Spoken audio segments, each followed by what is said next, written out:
Oral sex is a ritual that invites spirits of sexual immorality into a marriage bedroom. Hebrews 13:4, KJV. Marriage is honorable in all, and the bed undefiled. But whoremongers and adulterers God will judge. What is honorable about putting a woman down on her knees and putting a thing in her mouth?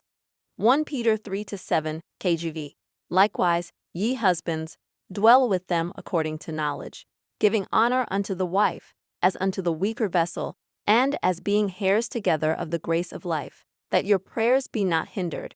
In the Bible, our Father is talking about Christ and His church. A dirty mind does not make fruits be oral sex for the convenience of forsaking renunciation of this world that is taught in the Bible. God created the Garden of Eden. The love is speaking about the bride of Christ bearing spiritual fruit. Psalm 91:1, KJV says, He that dwelleth in the secret place of the Most High shall abide under the shadow of the Almighty. We are the temple of the living God. Do you believe God is a God who desires His bride to suck or lick His genitalia? Absolutely not. It's an abomination. What is the standard? That's the question. And if Christ, then let it be Christ. And this next verse is talking about more than sex. 1 Corinthians 7:4, KJV. The wife hath not power of her own body, but the husband. And likewise also the husband hath not power of his own body, but the wife. This includes all aspects of life. 1 Corinthians 7:3, KJV. Let the husband render unto the wife due benevolence, and likewise also the wife unto the husband. Benevolence is the quality of well-meaning, kindness. The NLT is a stretch due to dynamic equivalence translation because showing kindness and fulfilling sexual needs are not one and the same. Sexual needs should be met, but also the Bible tells married people to be kind to one another. That is what benevolence is.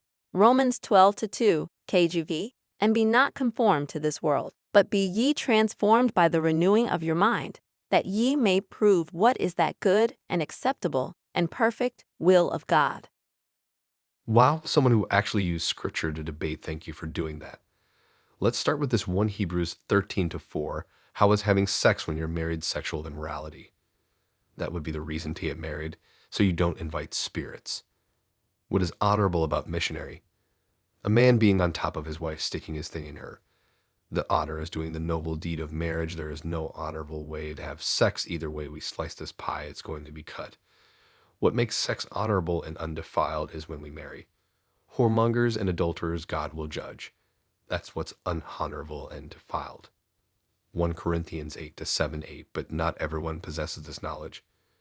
Some people are still so accustomed to idols that when they eat sacrificial food, they think of it as having been sacrificed to a god. And since their conscience is weak, it is defiled. But food does not bring us near to God. We are no worse if we do not eat, and no better if we do. So you would punish your husband for your sinful past. And do these things with an ex or boyfriend and not your husband. John 8:36, if the Son therefore shall make you free, ye shall be free indeed. So I think you might have an issue with authority and submission, traditional gender roles. Of course, benevolence would be practiced as a husband, as a leader, not a boss. A leader is going to do what's best with his household with discretion and benevolence, with wisdom, discipline that is calculated. You gave me this scripture, Romans 12:2, KG, and be not conformed to this world, but be ye transformed by the renewing of your mind, that you may prove what is that good and acceptable and perfect will of God.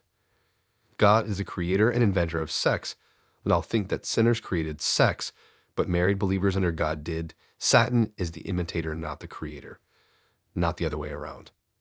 Sex belongs to the believers, not the sinners. But good discussion. I wish we could do this on a panel with others believers and discuss this on YouTube. That would be so cool to hear others' insight and debate with scripture. Matthew 7:17-20, KJV. Even so every good tree bringeth forth good fruit, but a corrupt tree bringeth forth evil fruit. A good tree cannot bring forth evil fruit, neither can a corrupt tree bring forth good fruit.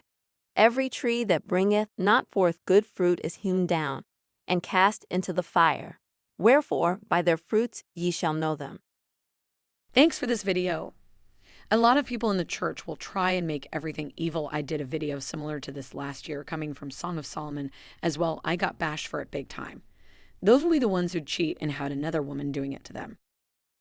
Also for the man, Check your video out. I got 3 new ones coming and one cause some trouble lol.